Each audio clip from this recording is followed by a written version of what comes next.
Hello दोस्तों, जियो गुरुजी classes में आपका स्वागत है। मैं रोहित शर्मा, सब्जेक्ट अपना ज्योग्राफी। देखिए, आज जो टॉपिक है वो है प्राथमिक क्रिया से संबंधित। देखिए, पिछले जो वीडियो में हमने आर्थिक क्रिया के बारे में समझा था। आर्थिक क्रिया क्या होती है?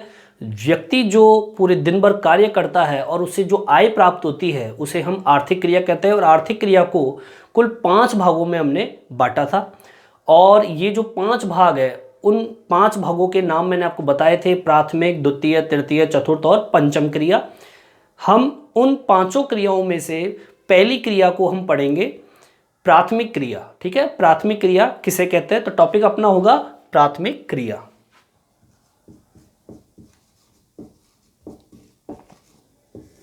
देखिए, अभी मैं आपको इस प्राथमिक क्रिया के अंतर्गत केवल प्राथमिक क्रिया की परिभाषा, मतलब उसकी डेफिनेशन, और साथ में प्राथमिक क्रिया को कितने भागों में हमने बांटा है उसके बारे में चर्चा करेंगे। सबसे पहले प्राथमिक क्रिया की परिभाषा देखते हैं।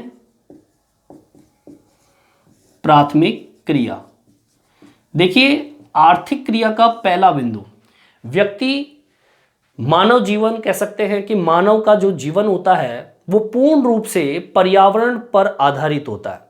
मतलब वो पूर्ण रूप से, प्रत्यक्ष रूप से, सीधे तरीके से प्रकृति पर निर्भर हो। ऐसी क्रिया जो होती है, मतलब ऐसी क्रियाओं से जब व्यक्ति जुड़ा हुआ होता है तो उसे हम क्या कहते हैं? प्राथमिक क्रिया। तो परिभाषा क्या होगी इसकी?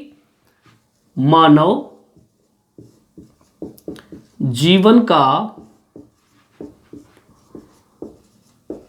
प्रकृति पर सीधे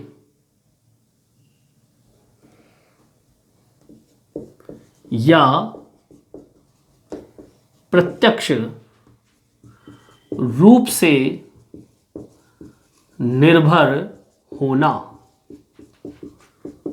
प्राथमिक क्रिया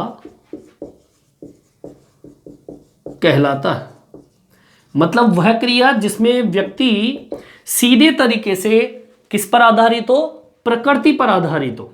ठीक है, उदाहरण के तौर पे जैसे कि हम खेत में गेहूं उगाते हैं, तो जो व्यक्ति गेहूं उगा रहा है मतलब वो किसान है, और जो किसान होता है वो प्राथमिक क्रिया से जुड़ा हुआ होता है। ठीक है, जैसे कि मान लीजिए कोई लकड़ारा होता है, वो लकड़ी काटता है, तो वो व्यक्ति प्राथमिक क्रिया से संबंधित है। जैसे कि व्यक्ति कोई शिकार करता है, क्योंकि वो शिकार प्रकृति से सीधे तरीके से प्राप्त हो रहा है। तो इस तरीके से जो व्यक्ति सीधे तरीके से प्रकृति पर आधारित हो उसे हम प्राथमिक क्रिया कहेंगे। ठीक है, अब देखिए, इसके बाद में हम पढ़ेंगे प्राथमिक क्रिया के प्रकार। देखिए, कितने प्रकार के होते हैं प्राथमिक क्रिया?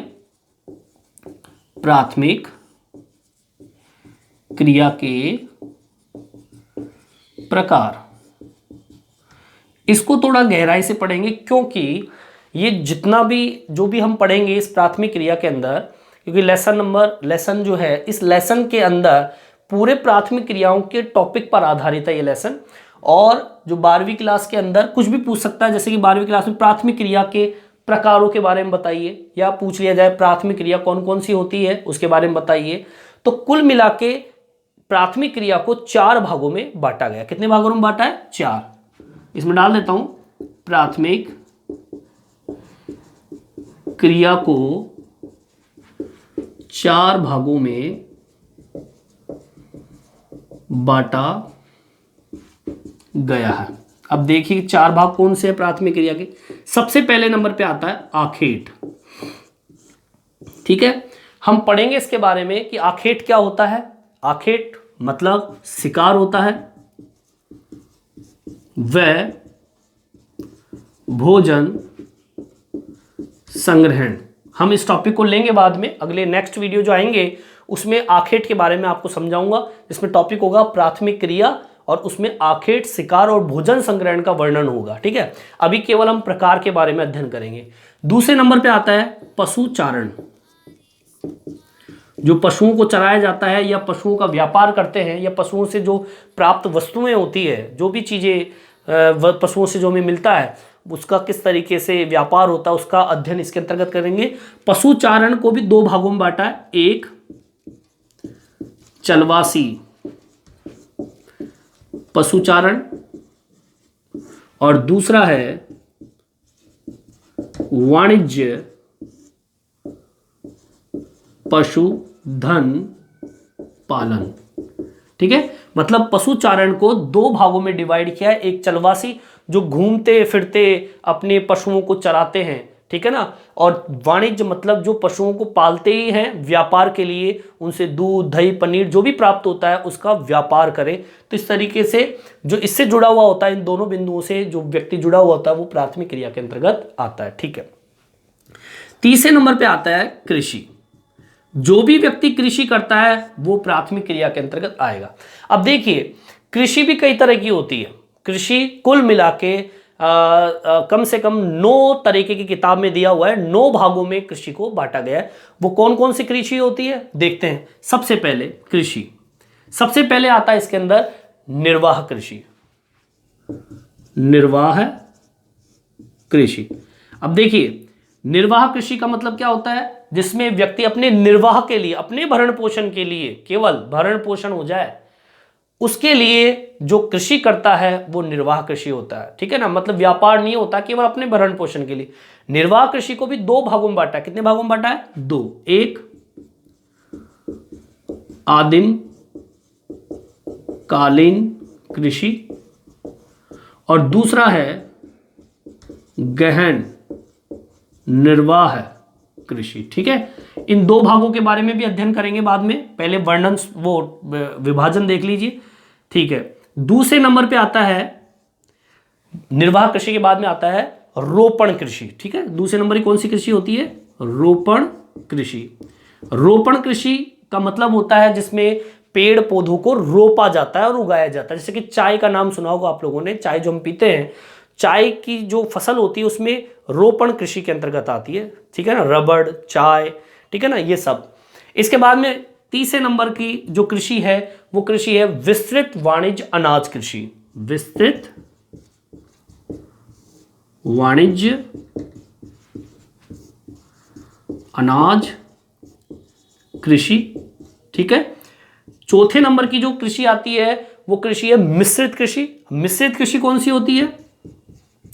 जिसमें सभी प्रकार की कृषि हो, जिसमें पशुओं को भी पाला जाता हो, जिसमें फल फूल सब्जियां गेहूं अनाज सब कुछ, और पशुओं को भी पाले साथ में, तो मिश्रित हो गई एक तरीके से, तो मिश्रित कृषि हो गई। 5वें नंबर पे जो कृषि आती है वो कृषि होती है डेयरी कृषि।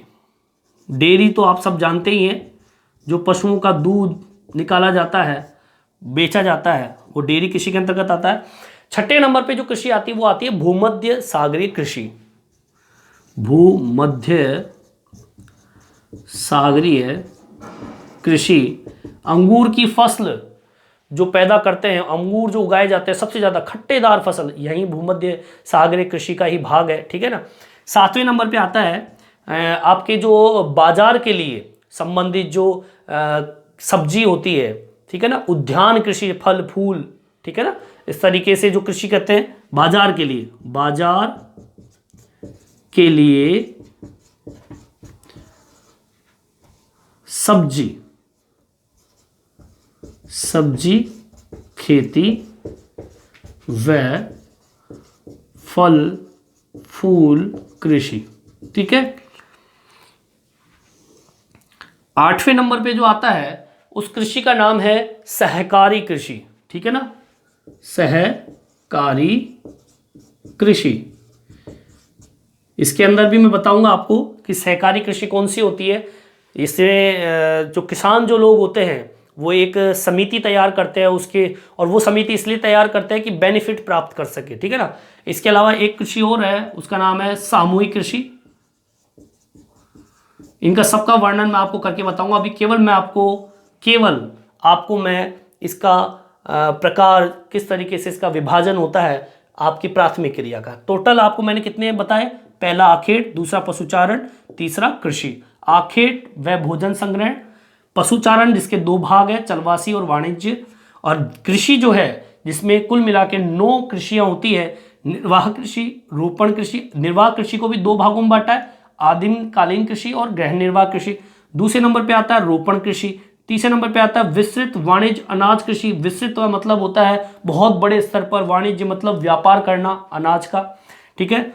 चौथे नंबर पे आता है मिश्रित कृषि। पांचवें पे है डेयरी कृषि। छठे पे भूमध्य सागरीय कृषि। सातवें नंबर पे आता है बाजार के लिए सब्जी खेती व फल फूल की कृषि। आठवें नंबर पे जो आता है वो है सहकारी कृषि। और नौवें नंबर पे आता है सामूहिक कृषि।